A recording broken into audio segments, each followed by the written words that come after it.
Size determination के लिए, nano particle determination के लिए, सरफेस मॉर्फोलॉजी पता करने के लिए, एड्जॉर्प्टिव एबिलिटी एड्जॉर्बेट की प्रॉपर्टीज पता करने के लिए जो टेक्निक यूज़ की जाती है वो कहलाती है बैट टेक्निक। ये तीन साइंटिस्ट ने मिलकर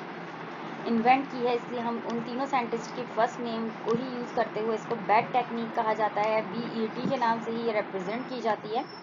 और बेसिकली ये तीन साइंटिस्ट की मिलकर कोशिश का नतीजा है जो ये टेक्निक हमारे सामने आई है। इस टेक्निक के ज़रिए हमें सरफेस की इंफॉर्मेशन हासिल होती है, सैंपल की मेजरमेंट मिल जाती है, इसमें हमें पोर साइज़ की डिस्ट्रीब्यूशन बता देता है और इसके ज़रिए हम इंफॉर्मेशन हासिल कर सकते हैं, अपनी डिसोल्यूशन रेट पता कर सकते हैं और इसके अलावा हम अपना स्पेसिफिक सरफेस एरिया इंफॉर्मेशन हासिल कर सकते हैं यूजिंग बैट टेक्निक।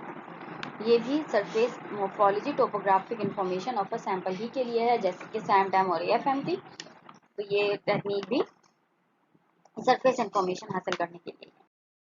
जो बैट का बेसिक फिनोमेना है वो ये है कि ये जो है ये टोटल सरफेस एरिया पता करती है, जैसे क्योंकि जो हमारा जितना भी पोरस स्ट्रक्चर होता है वो आसानी से गैस के जो स्मॉल मॉलिक्यूल होते हैं उनको एब्जॉर्ब कर लेता है, तो इससे हमें सरफेस एरिया डिटरमिन करवा देती है बाय यूजिंग बैट टेक्निक। और इसीलिए हम इसको सरफेस एरिया डिटर्मिनेशन के लिए ही मोस्टली यूज करते हैं, क्योंकि हम इसमें गैस की परमिएबिलिटी करवा कर तो हम सरफेस एरिया की ही इंफॉर्मेशन हासिल कर रहे हैं। अच्छा,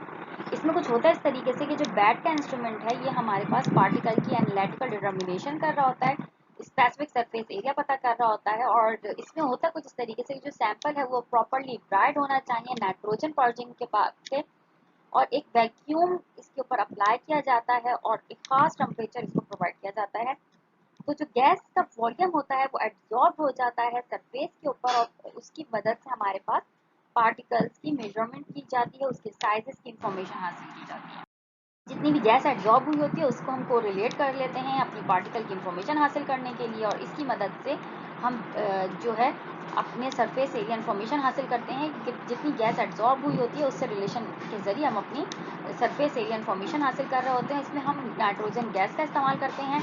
गैस एब्जॉर्ब हो जाती है तो जिसकी वजह से हम उसकी साइज डिटर्मिनेशन कर सकते हैं और ये अराउंड 0.35 टू 2 नैनोमीटर तक माइक्रोपोर्स की इंफॉर्मेशन हमें दे सकती है।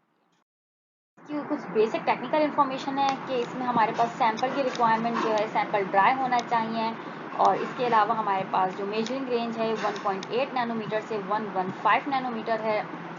रिजल्टेंट में ये हमें स्पेसिफिक एरिया इंफॉर्मेशन दे रहा होता है और सैंपल के अमाउंट हमें around 1 two 2 gram dry sample चाहिए होता है अगर हम बैट की टेक्निक अप्लाई कर रहे हों। स्पेसिफिक सरफेस एरिया पाउडर की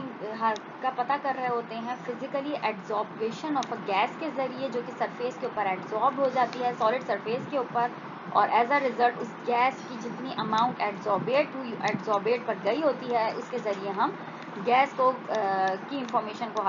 यूज करते हुए अपने मॉलिक्यूल की मॉलिक्यूलर लेयर की इंफॉर्मेशन सरफेस इंफॉर्मेशन इंफॉर्मेशन हासिल कर लेते हैं बाय यूजिंग फिजिकल एड्सॉर्प्शन जो कि गैस की सरफेस पर हुई होती है। तो हम अपने सैंपल की इंफॉर्मेशन उसकी साइज डिस्ट्रीब्यूशन साइज इंफॉर्मेशन हासिल करें। ऐसा फॉर्मूला है जिसके अंदर हमारे पास पार्टिकल वेपर प्रेशर है, जिसके अंदर हमारे पास स्टैंडर्ड प्रेशर होता है, हमारे पास वॉल्यूम ऑफ अ गैस होता है, वॉल्यूम ऑफ अ गैस जो एड्जॉर्ब हुई हो एट STP मतलब स्टैंडर्ड टेम्परेचर एंड प्रेशर पर, और C जो है वो हमारे पास डायमेंशन लेस कांस्टेंट होता है जो कि हमें इसके लिए ज़रूरी होता है।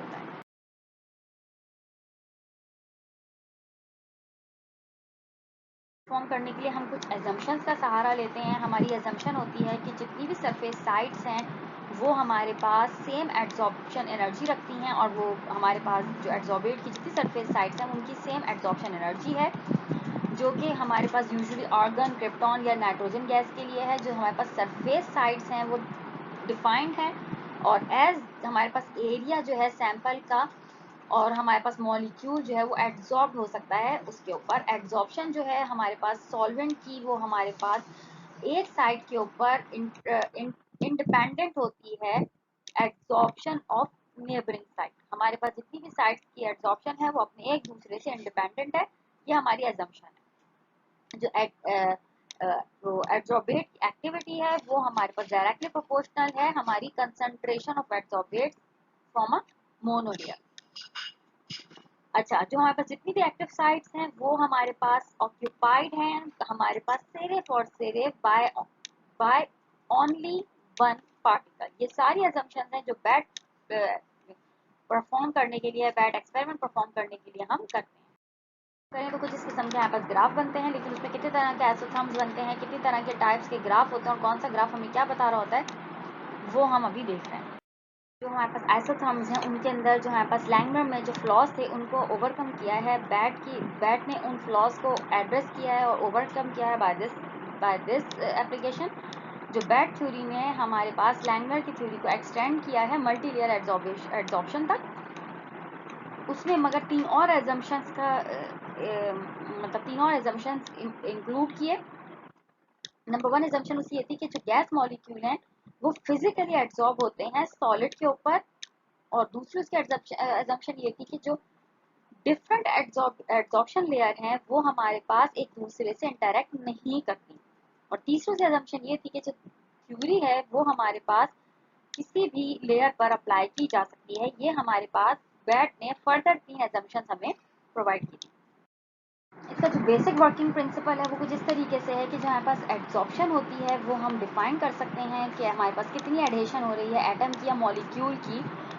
गैस के एटम और मॉलिक्यूल की हमारे सरफेस के ऊपर। तो हमारे पास नोटेबल बात ये है या जिस बात को हमें ज़्यादा फोकस करना होता है वो ये है कि जो हमारे पास एड्सॉर्प्शन है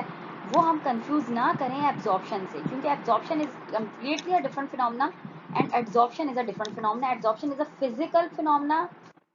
although absorption is not a physical phenomenon। तो हमारे पास होता कुछ इस तरीके से, हमें गैस को हमें एब्जॉर्ब करवाना होता है। तो जितनी अमाउंट ऑफ गैस हमारे एब्जॉर्ब होती है वो डिपेंड करती है कि जितनी हमारे पास सरफेस एक्सपोज होता है और जितना हमारे पास जो हमारे पास टेम्परेचर होता है, गैस का प्रेशर होता है, और जितनी हमारे पास स्ट्रेंथ होती है इंटरेक्शन की जो कि गैस और सॉलिड के दरमियान होती है। सॉलिड जो हमारे पास एब्जॉर्बेट है और गैस जो कि हमारे पास जिससे हम काम ले रहे हैं। तो हमारे पास जो बैट का सरफेस एरिया है एनालिसिस के लिए उसमें हमें नाइट्रोजन ही को हम मोस्टली इस्तेमाल कर रहे होते हैं। इसकी वजह यह है कि ये इजीली अवेलेबल होती है, बहुत हाई प्योरिटी में हमें अवेलेबल होती है, और इसके अलावा इसकी स्ट्रॉन्ग इंटरेक्शन होती है बहुत सारे सॉलिड्स के साथ। इसकी वजह यह है कि जो हमारे पास इंटरेक्शन होती है गैस की और सॉलिड फेज की वो हमारे पास वीक होती है, और ये जो सरफेस होती है इसको हम कूल करते हैं लिक्विड नाइट्रोजन को इस्तेमाल करते हुए, ताकि हम अपना डिजायर्ड या डिटेक्टेबल अमाउंट ऑफ एड्सॉर्प्शन हासिल कर सकें। और वो नोन अमाउंट ऑफ जो हमारे पास जितनी हमारे पास नाइट्रोजन गैस जो है वो हमारे पास रिलीज होगी स्टेप वाइज हमारे सैंपल सेल से, हम उसकी रिलेटिव प्रेशर के जरिए, उसका जो रिलेटिव प्रेशर होता है वो लेस देन एटमॉस्फेरिक प्रेशर होता है, और हमें उसमें फिर हम अपनी कंडीशंस के अकॉर्डिंग उसको पार्शियल वैक्यूम दे रहे होते हैं। अच्छा, उसके बाद यदि सैचुरेशन हो जाती है प्रेशर पे और हमारे पास उसके बाद फर्दर एड्सॉर्प्शन पॉसिबल नहीं होती, तो फिर हम उसके अंदर अपना फर्दर प्रेशर इंक्रीज करते हैं। इतना हाई तक हम जाते हैं कि हमारे पास उसके बाद इसमें फिर हमें हाई एक्यूरेसी और एक्यूरेट प्रेशर ट्रांसड्यूसर्स के मॉनिटर करते हुए हम अपना प्रेशर चेंज करते हैं ताकि हमारे पास मैक्सिमम एड्सॉर्प्शन प्रोसेस परफॉर्म हो जाए। जब एड्सॉर्प्शन की लेयर्स बन जाती हैं तो फिर हम अपने सैंपल को रिमूव करते हैं नाइट्रोजन एटमॉस्फेयर से, और फिर हम उसे हीट करते हैं ताकि हम उस एड्सॉर्ब नाइट्रोजन को रिलीज करवा सकें अपने मटेरियल के ऊपर से, ताकि हम उसे क्वांटिफाई कर सकें, हम उसको कलेक्ट कर सकें, और फिर हम उसको कलेक्ट करने के बाद अपना बैट आइसोथर्म ऑब्जर्व कर सकें, जो कि हम फिर प्लॉट करते हैं अपनी amount of gas adsorb versus अपने जो हमारे पास रिलेटिव प्रेशर के फंक्शन से। तो फिर हमारे पास कुछ आइसोथर्म्स बनते हैं जो कि हम अभी और वो हमारे पास डिफरेंट टाइप ऑफ आइसोथर्म्स बनते हैं। हमारे पास पहला टाइप ऑफ आइसोथर्म होता है, ये हमारे पास सूडो लैंग्यूमर आइसोथर्म होता है। इसकी वजह ये होती है कि ये हमारे पास मोनोलेयर के डिपिक्शन एड्सॉर्प्शन डिपिक्शन के लिए होता है। टाइप 1 का जो आइसोथर्म है जो कि आप लोगों को नजर आ रहा है, ये हमारे पास मिलता है जब हमारा P/P0 जो है वो लेस देन 1 हो, और हमारा जो C है जो कि हमारा डायमेंशन कांस्टेंट है ये ग्रेटर देन 1 हो बैट की इक्वेशन में। तो फिर हमारे पास जब P/P0 जो है वो हमारे पास पार्शियल प्रेशर होता है, जबकि हमारा जो C जो है वो हमारा बैट कांस्टेंट है। तो हम फिर क्या करते हैं, इसके जरिए हम अपनी एड्सॉर्प्शन एनर्जी से रिलेट कर रहा होता है। हमारी फर्स्ट मोनोलेयर की इंफॉर्मेशन दे रहा होता है हमारे सॉलिड सरफेस के ऊपर, तो फिर इसके जरिए हम अपनी माइक्रोपोरस मटेरियल्स की कैरेक्टराइजेशन कर रहे होते हैं, और फिर हमें अपने पोर डायमीटर जो कि लेस देन 2 नैनोमीटर होता है उसके बारे में, तो फिर हमें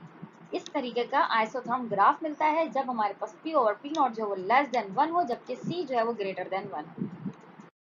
टाइप 2 का आइसोथर्म है, ये हमारे पास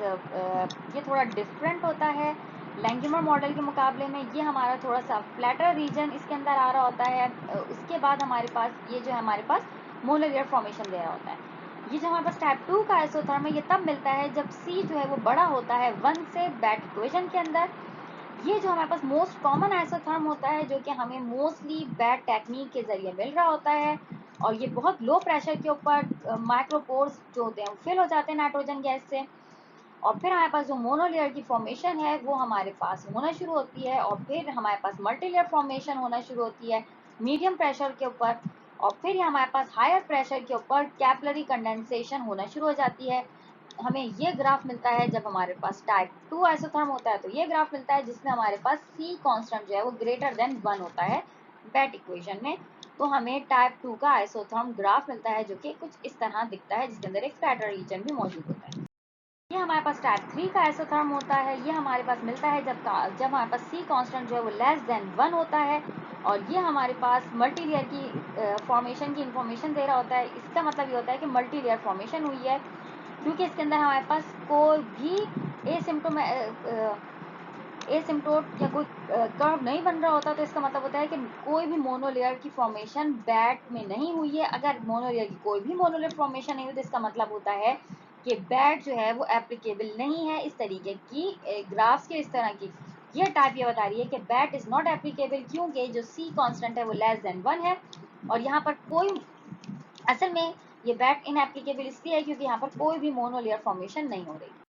ये हमारे पास टाइप 4 का आइसोथर्म ग्राफ है, जो कि हमारे पास कैपिलरी कंडेंसेशन जब हो रही होती है तो ये मिलता है। मतलब हमारे पास टाइप 4 आइसोथर्म जो है वो तब होता है जब हमारे पास कैपिलरी कंडेंसेशन हो रही हो, गैसेस जो है वो कंडेंस होती हैं एक टाइनी बहुत छोटे छोटे पोरस कैपिलरीज की पोर्स में, और जब हमारे पास सॉलिड एक ख़ास प्रेशर के ऊपर जो कि हमारे पास सैचुरेशन प्रेशर से कम होता है गैस का, और फिर हमारे पास जब लोअर प्रेशर रीजन आता है तो ये हमें शो करता है कि जो हमारे पास फॉर्मेशन हो रही है मोनोलेयर की, वो हमारे पास मल्टी लेयर के थ्रू फॉर्मेशन हो रही है। बैड सरफेस एरिया कैरेक्टराइजेशन इसमें जो है मीजोपोरस मटेरियल्स की हमें मिल रही होती है, जो हमारे पास मटेरियल जिनके अंदर पोर डायमीटर जो है वो 2 से 50 नैनोमीटर के दरमियान होता है। तो हमें कुछ इस तरीके का आइसोथर्म ग्राफ मिलता है, ये टाइप 4 का आइसोथर्म ग्राफ कहलाता है, और ये भी बैड एप्लीकेबल ग्राफ है, और ये हमें इंफॉर्मेशन दे रहा होता है। 5 का आइसोथर्म ग्राफ है जो कि हमारे पास बहुत सिमिलर होता है टाइप 4 आइसोथर्म के ग्राफ से, और ये जो है बैट पे एप्लीकेबल नहीं होता है, इसमें भी मोनोलेयर फॉर्मेशन नहीं हो रही होती। तो यहाँ तक हमारे पास कंप्लीट हो गई है बैट की इंफॉर्मेशन हमारे पास, कि बैट क्या टेक्निक है, उसके अंदर हमें किस तरीके के आइसोथर्म मिलते हैं, उसमें हमें कैसी इंफॉर्मेशन मिलती है। मल्टी पॉइंट बैट जैसे कि हमारे पास अगर हम स्लोप जो है वो वाई इंटरसेप्ट के ऊपर हमें मिल रहा है, या हमारे पास मोनोलेयर कैपेसिटी जो है, इस तरीके की सारी इंफॉर्मेशन से रिलेटेड जितनी भी इंफॉर्मेशन थी मैंने आप लोगों को दे दी है। ये हमारे पास बैट का आइसोथर्म है, ये हमारे पास बैट टेक्निक की कंप्लीट इंफॉर्मेशन थी, जिससे हम अपनी सरफेस इंफॉर्मेशन हासिल कर सकते हैं।